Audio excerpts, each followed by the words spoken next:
चलिए बढ़ते आगे। दिल्ली के बराड़ स्क्वायर में ब्रिगेडियर लखविंदर लिड्डर को अंतिम श्रद्धांजलि दी गई। रक्षा मंत्री राजनाथ सिंह, एनएसए अजीत डोभाल और मुख्यमंत्री मनोहर लाल ने हरियाणा के जवान को अंतिम श्रद्धांजलि दी है। सैन्य सम्मान के बाद ब्रिगेडियर लखविंदर सिंह लिड्डर का विधिवत रूप से अंतिम संस्कार किया गया। ब्रिगेडियर के परिवार समेत रक्षा मंत्री राजनाथ सिंह, एनएसए अजीत डोभाल और मनोहर लाल ने नमन आंखों से ब्रिगेडियर को अंतिम विदाई दी। ब्रिगेडियर लखविंदर सिंह लिड्डर सीडीएस बिपिन रावत के रक्षा सहायक थे और तीनों सेनाओं के समन्वय में उन्होंने अपनी अहम भूमिका निभाई थी।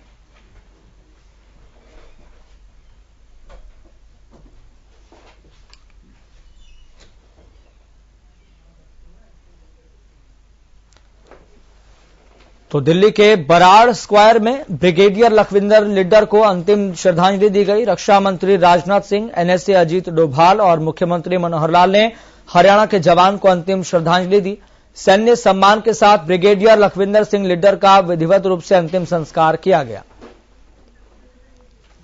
चलिए अब आपको 3 तस्वीरें भी दिखाते हैं किस तरीके से सबसे पहले रक्षा मंत्री राजनाथ सिंह ने ब्रिगेडियर लखविंदर लिड्डर को अंतिम श्रद्धांजलि दी। दूसरी तस्वीर नेशनल सिक्योरिटी एडवाइजर की, यानी कि अजीत डोभाल ने भी ब्रिगेडियर लखविंदर लिड्डर को अंतिम श्रद्धांजलि दी, उनको नमन किया। और तीसरी बेहद महत्वपूर्ण तस्वीर ये कि प्रदेश के मुख्यमंत्री मनोहर लाल ने भी ब्रिगेडियर लखविंदर लिड्डर को अंतिम श्रद्धांजलि दी। रक्षा मंत्री राजनाथ सिंह, एनएसए अजीत डोभाल और मुख्यमंत्री मनोहर लाल ने हरियाणा के जवान को अंतिम श्रद्धांजलि दी।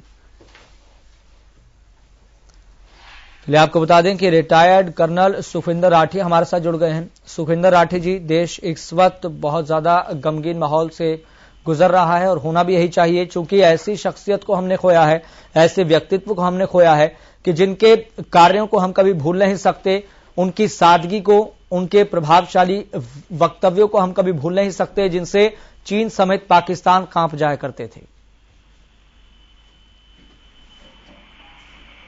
हाँ जी, ये बहुत बड़ा दुख की बात है पूरे देश के लिए और भारतीय सेना के लिए एक बहुत बड़ा नुकसान, जिसकी भरपाई बहुत मुश्किल से होगी। मैं ये कहना चाहता हूं कि हमने जब से हम देख रहे हैं 47 की लड़ाई लड़ी, 62 की लड़ी, 65 की लड़ी, 71 की लड़ी, कारगिल की लड़ाई लड़ी, पर इस देश के सैनिकों ने इस देश को और देश के लोगों को कभी नीचे नहीं देखने दिया।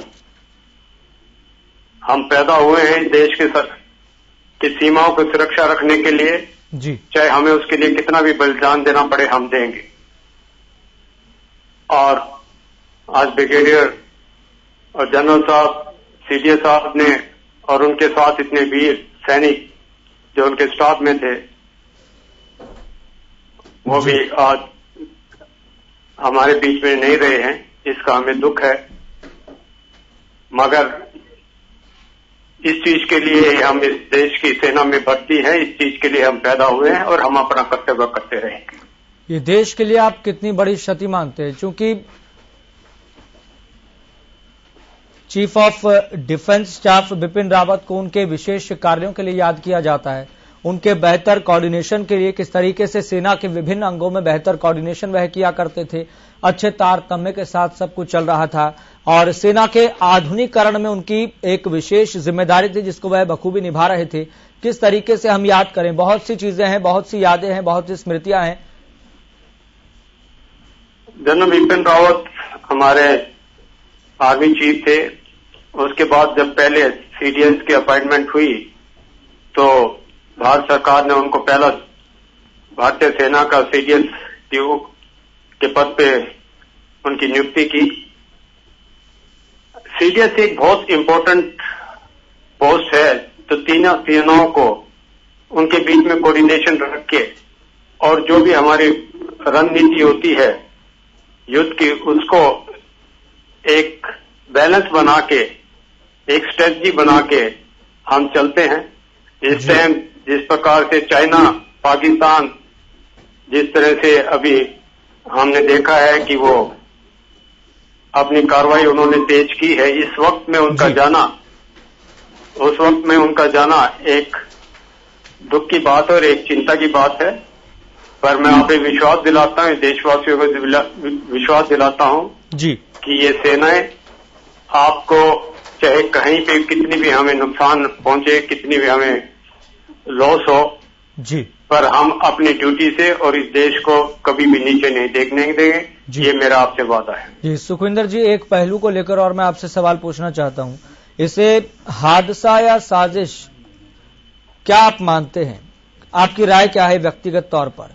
क्योंकि इसे कई तर्क दिए जा रहे हैं इसको लेकर कि ये हमारी मानवीयता चूक है या फिर किसी का इसमें षड्यंत्र है, कोई साजिश है। क्या फिलहाल आप व्यक्तिगत तौर पर देख रहे हैं? देखिए, मैं इसके लिए व्यक्तिगत तौर पर कोई कमेंट नहीं कर सकता, ना मैं क्वालिफाइड हूं जी। भारत सरकार ने एक इंक्वायरी गठित की है एक बहुत सीनियर एयरफोर्स के अफसर के नीचे, और मुझे पूरा विश्वास है कि बहुत जल्दी ये सारे जितने भी डाउट हैं ये सभी क्लियर हो जाएंगे। चलिए सुखविंदर जी, बहुत बहुत शुक्रिया अपना कीमती समय देने के लिए, बातचीत करने के लिए। तो सच में देश ने उस महान शख्सियत को खोया है, देश ने उस व्यक्तित्व को खोया है जिसकी भरपाई कर पाना बहुत मुश्किल है।